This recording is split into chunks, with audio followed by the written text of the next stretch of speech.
Complete करने के पाबंद होंगे। और सेकेंडली इसमें है कि जो मजिस्ट्रेट की रिपोर्ट है या रेवेन्यू ऑफिसर की रिपोर्ट होगी इस सेक्शन के तहत,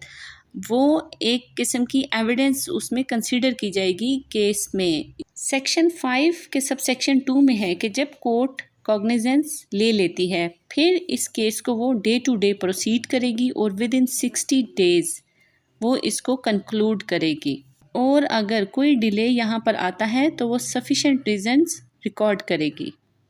सेक्शन 5 के सब सेक्शन 3 में कि कोर्ट शैल नॉट एडजर्न, यानी तारीख पे तारीख नहीं देगी अनलेस कि उसको लगे कि इंटरेस्ट ऑफ जस्टिस के लिए ज़रूरी है। और कोई भी जो date no adjournment shall be in any case granted for more than 7 days, 7 दिन से ज़्यादा की नहीं वो डेट एक्सटेंड करेगी। सेक्शन 5 के सब सेक्शन 4 में है कि जब ट्रायल को कंक्लूड कर लेगी तो कोर्ट को लगे कि कंप्लेंट जो थी फॉल्स, फ्रिवलेस और वेक्सेशियस, यानी कि फजूल थी, परेशान कुन थी, झूठी थी, तो फिर कोर्ट जो है उसको फाइन करेगी, जो कि 5 लाख तक कोर्ट कर सकती है। नेक्स्ट सेक्शन 6,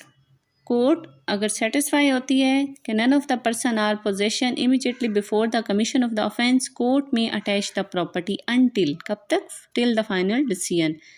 अगर जो अटैचमेंट कोर्ट ने कर लिया उसके लिए जो सारे मेथड, मैनेजमेंट, सेफ गार्ड उसकी मतलब रिलेटेड, उसकी सिक्योरिटी से रिलेटेड सारी जो चीज़ें हैं कोर्ट उसको भी डिटरमिन करेगी। Next section 7, if during trial, ये है इंटरम रिलीफ के हवाले से। If during trial the court is satisfied that person is found prima facie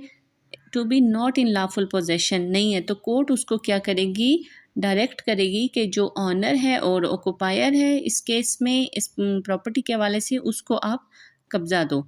और जहाँ पर वो पर्सन जो है, जो बेशक कंप्लेनेंट है, वो अगर कब्ज़ा नहीं देता तो कोर्ट उसके अगेंस्ट कोई भी स्टेप ले सकती है जो कि उसको ज़रूरी लगे और जो स्टेप जो कि असल मालिक को उस जगह पर करने के लिए लगे। बेशक टिल द कंक्लूजन ये चीज़ डिसाइड होगी कि कौन लॉफुल ऑनर है या नहीं, लेकिन कोर्ट इंटरम रिलीफ के तहत उसको कर सकती है।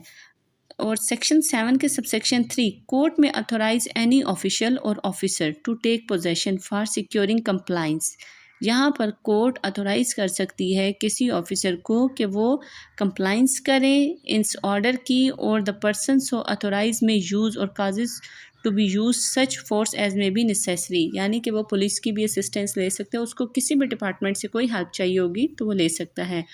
ये चीज़ सेक्शन 7 के 4 में बताई और क्लियर होगी है। If any person authorise by the court under section 3 requires police assistance in the exercise of his power under this act may send a requisition